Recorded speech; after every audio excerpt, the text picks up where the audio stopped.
Perkenalkan, nama saya Gitang Raini, kelas PM03, NIM 1847042029. Baiklah, pada video kali ini saya akan menyampaikan materi mengenai hutan.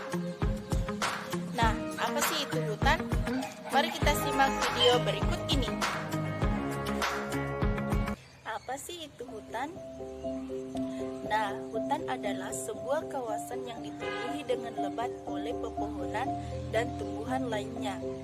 Kawasan-kawasan semacam ini terdapat di wilayah-wilayah yang luas di dunia dan berfungsi sebagai penampung karbon dioksida, habitat hewan, modulator arus hidrologika, serta pelestari tanah.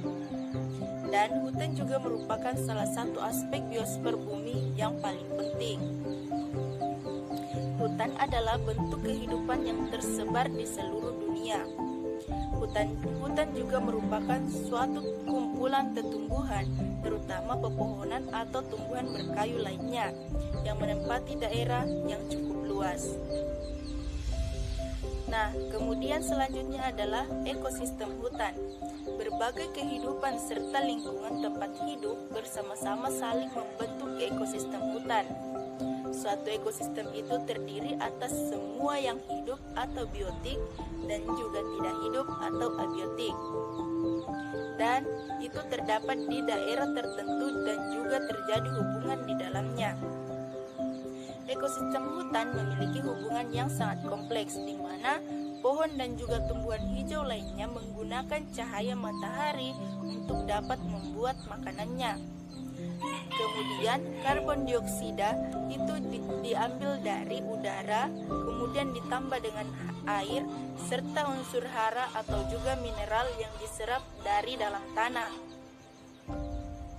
Nah, Undang-Undang Nomor 41 Tahun 1999 mengenai kehutanan mendefinisikan hutan ialah sebagai suatu kesatuan ekosistem yang berupa hamparan lahan berisi sumber daya alam hayati yang didominasi jenis atau macam pepohonan di dalam persekutuan dengan lingkungannya yang satu dengan yang lainnya dan tidak dapat dipisahkan. Selanjutnya adalah jenis-jenis hutan di Indonesia. Yang pertama, berdasarkan biogeografi.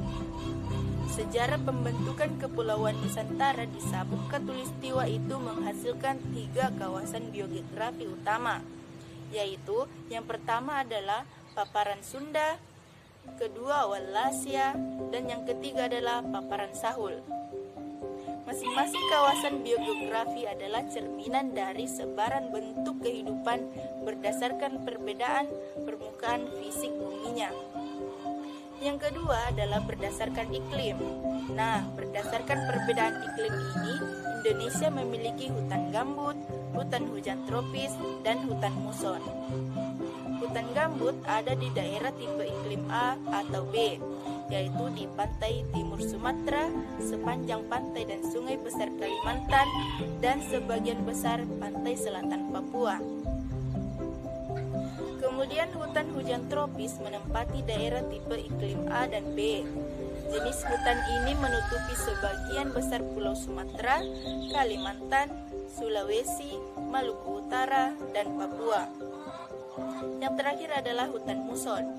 Hutan muson ini tumbuh di daerah tipe iklim C atau D, yaitu di Jawa Tengah, Yogyakarta, Jawa Timur, Bali, Nusa Tenggara Barat, sebagian Nusa Tenggara Timur, bagian Tenggara Maluku, dan sebagian pantai selatan Irian Jaya.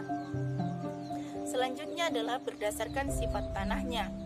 Nah, berdasarkan sifat tanah, jenis hutan di Indonesia mencakup hutan pantai, hutan mangrove, dan hutan rawa. Hutan pantai terdapat di sepanjang pantai yang kering, berpasir, dan tidak landai, seperti berada di pantai selatan Jawa.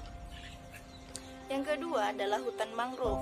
Indonesia memiliki hutan mangrove mencapai 776.000 hektar dan tersebar di sepanjang pantai utara Jawa, pantai timur Sumatera, sepanjang pantai Kalimantan, dan pantai selatan Papua. Hutan rawa terdapat di hampir semua pulau, terutama Sumatera, Kalimantan, dan Papua. Selanjutnya berdasarkan pemanfaatan lahan. Nah, luas hutan di Indonesia terus menciut, sebagaimana diperlihatkan oleh tabel berikut ini. Selanjutnya adalah berdasarkan terbentuknya.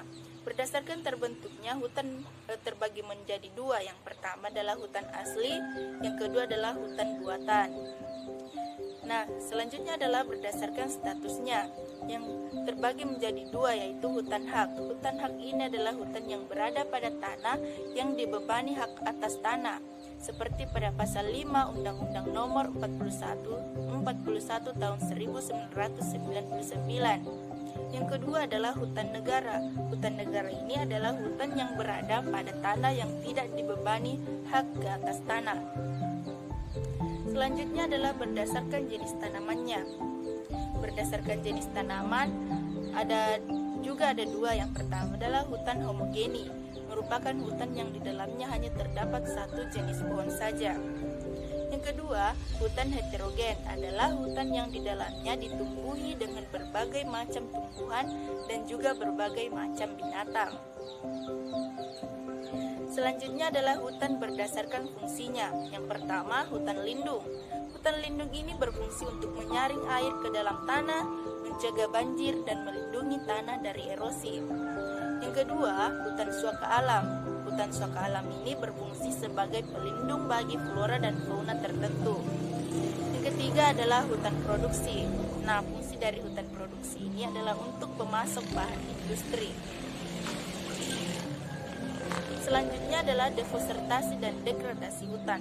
Yang pertama ada kebakaran hutan. Kebakaran hutan merupakan kebakaran yang terjadi di dalam kawasan hutan. Terbakarnya sesuatu yang menimbulkan bahaya atau mendatangkan bencana. Kebakaran dapat terjadi karena pembakaran yang tidak dikendalikan, karena proses spontan alami atau kesengajaan. Kebakaran yang terjadi akibat kesengajaan manusia dikarenakan oleh beberapa kegiatan seperti kegiatan ladang, perkebunan, hutan tanaman industri, penyiapan lahan untuk ternak sapi, dan lain sebagainya. Yang kedua adalah bentuk kerusakan hutan. Nah, bentuk dari kerusakan hutan adalah hutan gundul, kelangkaan jenis pohon di hutan, dan kebakaran hutan itu sendiri. Lalu, apakah faktor penyebab kerusakan hutan itu? Yang pertama ada mentalitas manusia, artinya perilaku manusia. Yang kedua, kepentingan ekonomi dalam mengelola hutan. Yang ketiga, penegakan hukum yang lemah. Nah, itulah faktor yang menyebabkan kerusakan hutan. Selanjutnya adalah kerusakan hutan akibat alam. Kebakaran hutan yang mengakibatkan hilangnya keanekaragaman hayati dan habitat yang sensitif secara ekologis, populasi udara dari asap dan kabut, memperburuk faktor lingkungan, perubahan iklim, deforestasi, dan perubahan penggunaan lahan serta tutupan lahan. Lalu, bagaimanakah pencegahan terjadinya deforestasi dan degradasi hutan? Nah, yang pertama adalah pelaksanaan hukuman pengadilan dalam bentuk denda finansial atas korporasi pelaku pembakaran ini. Nah, itu akan menggeser keseimbangan untung rugi perusahaan sehingga mengerahkan perilakunya dari membakar ke penggunaan alat tani untuk membuka lahan. Yang kedua adalah pemerintah perlu secara sistematis mengadopsi kebijakan anggaran anti kebakaran. Selanjutnya ada yang disebut dengan konsep hutan kota. Menurut Undang-Undang Nomor 41 Tahun 1999 tentang Kehutanan, pengertian hutan kota adalah suatu hamparan lahan yang bertumbuhan pohon-pohon yang kompak dan rapat di dalam wilayah perkotaan, baik pada tanah negara maupun tanah hak, yang ditetapkan oleh hutan kota oleh pejabat yang berwenang. Nah, Namun, berdasarkan Undang-Undang Nomor 41 Tahun 1999 tentang Kehutanan, pengertian tentang tanaman hutan raya atau tahura adalah kawasan pelestarian alam untuk tujuan koleksi tumbuhan dan atau satwa yang alami atau bukan alami, jenis asli dan atau bukan jenis asli, yang tidak invasif dan dimanfaatkan untuk kepentingan penelitian, ilmu pengetahuan, pendidikan, menunjang budaya, pariwisata, dan rekreasi. Kemudian, apa sih manfaat dari hutan kota itu?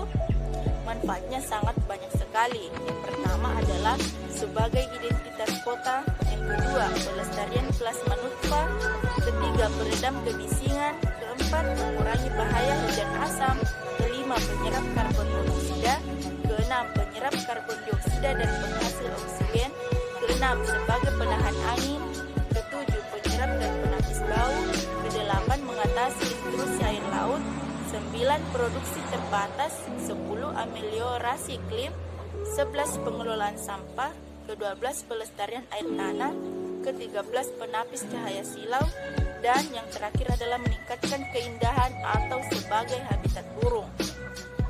Lalu bagaimana sih bentuk dari struktur hutan kota itu?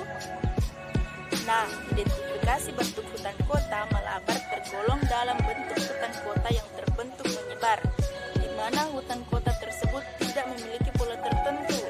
Struktur hutan kota ditentukan oleh keanekaragaman vegetasi yang ditanam sehingga terbangun hutan kota yang berlapis-lapis dan berstrata, baik secara vertikal maupun horizontal yang meniru hutan alam. Selanjutnya adalah jenis hutan kota. Hutan kota mempunyai beberapa tipe sesuai tujuan dan peruntukannya, yakni yang pertama adalah hutan kota konservasi, yang kedua hutan kota zona industri, yang ketiga hutan kota wilayah permukiman, dan hutan kota wisata. Terakhir adalah hutan kota tipe lainnya atau sebagai perlindungan satwa. Selain itu, pada hutan juga mengalami permasalahan. Pertama adalah letusan gunung berapi, yang kedua naiknya air permukaan laut dan tsunami, yang ketiga serangan hama dan penyakit, yang keempat kebakaran hutan, dan yang kelima adalah konflik kebijakan penataan ruang.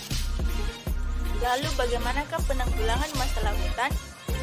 Yang pertama adalah pembiayaan proses transisi membutuhkan komitmen kuat dari komunitas global. Yang kedua, pertanian harus lebih kuat terhubung ke solusi iklim. Yang ketiga, hutan bakau dan lahan gambut merupakan penyerap korban vital. Yang keempat, memulihkan bentang alam dapat membawa manfaat besar dengan perkiraan hingga $30 Amerika Serikat untuk investasi dalam restorasi sejauh ini belum banyak. Yang kelima adalah keanekaragaman hayati merupakan hal mendasar bagi keberlangsungan kehidupan bumi. Nah, itulah materi hutan yang dapat saya sampaikan. Semoga bermanfaat. Saya ucapkan Assalamualaikum warahmatullahi wabarakatuh.